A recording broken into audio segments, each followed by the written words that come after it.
Hi there and welcome. Today I'm going to share with you 3 warning signs to watch out for if you're dating and considering a relationship after 50.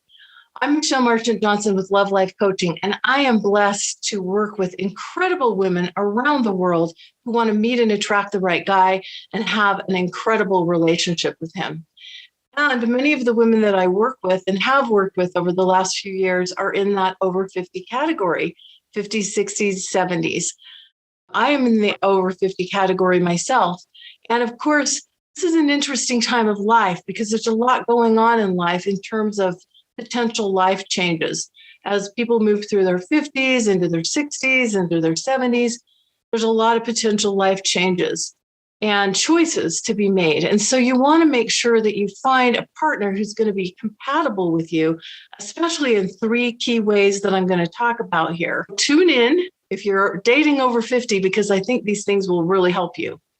So number 1 is, as you get into these years and you're making decisions about work and retirement and where you want to live and what kind of lifestyle you want to live, you are making some very significant lifestyle choices, and potentially the person you're dating is as well. So the first one to watch out for is incompatible lifestyles. So what do I mean by this? Well, as you grow into this time of life where you potentially are considering retiring, or how you want to live the rest of your life and where you want to live the rest of your life and what responsibilities you have, there's a lot of choices that people have to make. Some people want to be working until as long as they can. Some people want to retire as soon as they can. Some people want to travel. They want to have the freedom and the opportunity to travel if they have the health and finances to do so. Other people are more homebodies.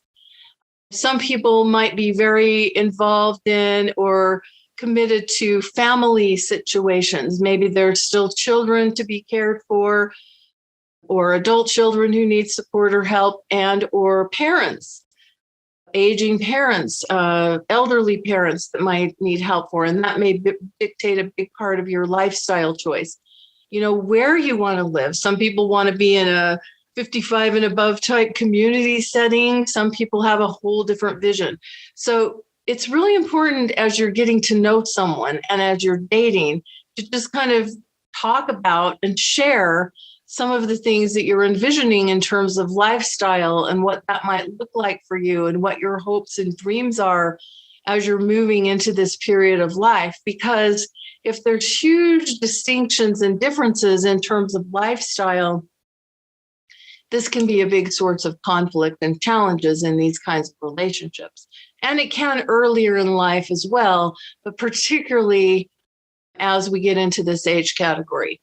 So that's number 1, is incompatible lifestyles. Number 2 is misaligned values. So when I think of values, I think of the things that you feel are so important. They're like a core part of who you are, and they're core ideas or principles or concepts that you really organize your life around. And when I think of values, I think there are personal values, values that are important and meaningful for you personally. And then I also think there are relationship values. We might call those expectations, we might call those needs, we might call those whatever, but they're values. They're things that you consider to be important and things that you really want to have in a relationship. So an example of personal values, like one of my personal values is growth, continuing to grow and expand and learn more about myself and the world and relationships so that I can be of more service and more value and continue to feel like I'm making progress in my own life. That's a big value for me. Another personal value for me is love, not only because I'm in the industry that I'm in where I'm helping people attract love, but also because I want to be a presence and a force for love on the planet in the way I interact and show up in the world.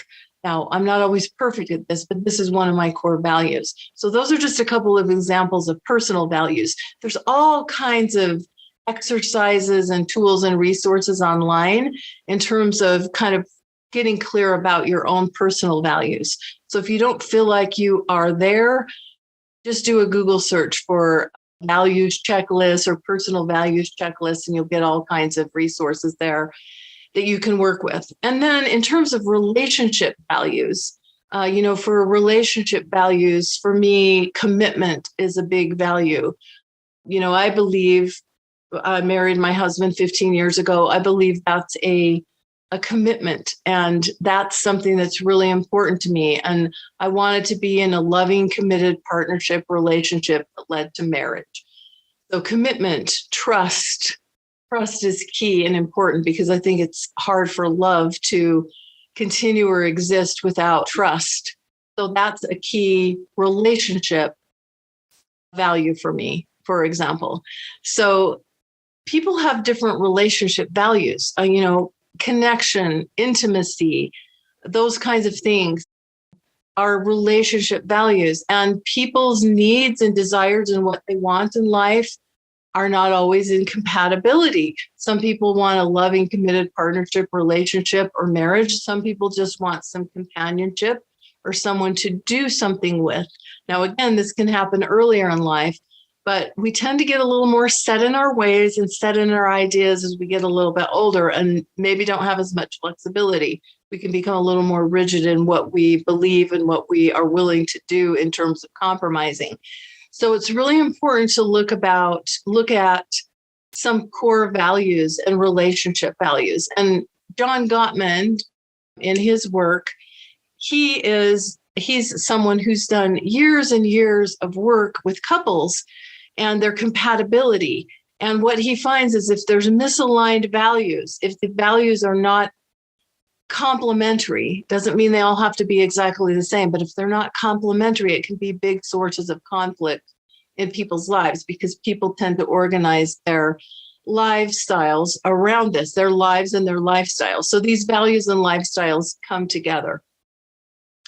And also, what you want in terms of partnership, what that looks like. It's good to talk about, the intimacy side of things, because as some people get older, having sex and intimacy being a big part of a relationship, a romantic relationship, is a high priority, a high key. That's something you really value. For other people, not so much.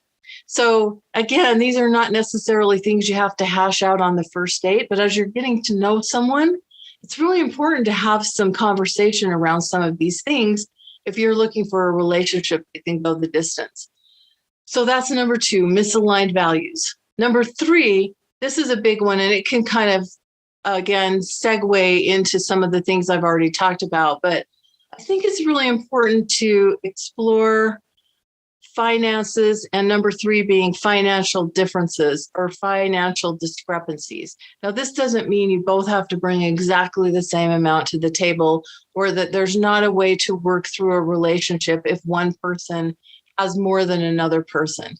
But if one person is a big spender and the other person is a big saver, or one person has a lot of assets, the other person has no assets, it sometimes can be a source of problems or challenges, because the person that has more assets might be concerned about this other person potentially taking advantage of them, or the person who has less may feel like they're intimidated, or they may feel uncomfortable or less than the person that has more resources. Sometimes there can be like feelings of control that can go on with that.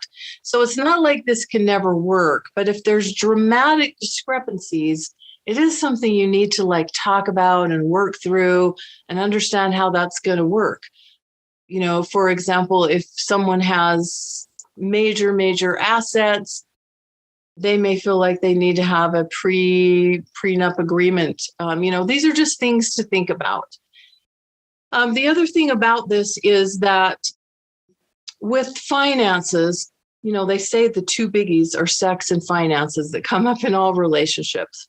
With finances, this is also something that's going to be really important in terms of your long-term security and stability as you move into retirement and and how both people have prepared. And if you want to spend more and travel more or do things with that money, or whether you want to have money to leave for heirs or those kinds of things. So it's just a really important part at this stage in life, a really important piece at this stage in life to talk about. Now, I feel like I would be remiss if I just didn't add in this little, my own version of a public service announcement, if you will.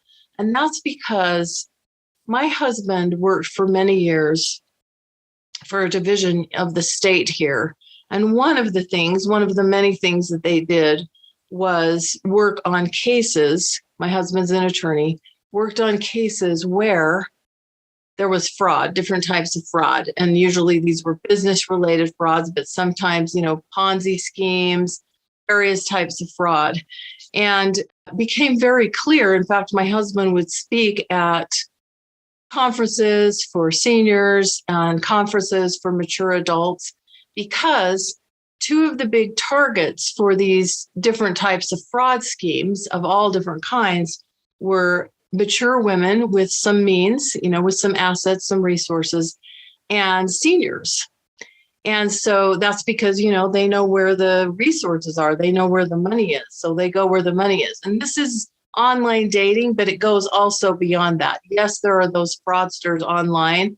Never, never, never, never, never send money to someone that you meet online, whether it be through a dating site or any other site. But he would warn seniors and mature women to make sure that they were doing their due diligence and being very careful before getting involved in any investment opportunity or anything like that. And I'm not a financial person. I'm not a financial counselor. But what I do know is that at this stage in life, we don't have as much time to recover or overcome financial setbacks. And so it's really important that when you go into any relationship, you go in with your eyes wide open, and we're not afraid to ask those questions before we get into a partnership relationship that puts us at risk in any way. Now, I'm not even talking about all of the different warning signs like a man being abusive or that kind of thing, because that's a given. We'll talk about that in another video. But these are three areas that I think are really important to look at if you're dating over 50. They can be warning areas or areas of conflict or problems if you're not clear about these things and in communication and have a clear understanding of what you're getting yourself into when you get into a relationship. So just to review, the three are an incompatible lifestyle, misaligned values, and financial differences. It doesn't mean that everything has to be exactly the same, but you do have to be able to be close enough and compatible enough that you can work through these things. So I hope you found this helpful. Be sure to click on the link below to get my free gift, 10 Secrets Every Woman Needs to Know About Men. And also, if you haven't already, I'd love it if you gave me a thumbs up if you like this video. Leave a comment below about what other things you think are important to watch for in dating over 50. And also, if you haven't already subscribed, I'd love it if you do that now. Thank you so much for watching. I'll see you soon. Bye for now.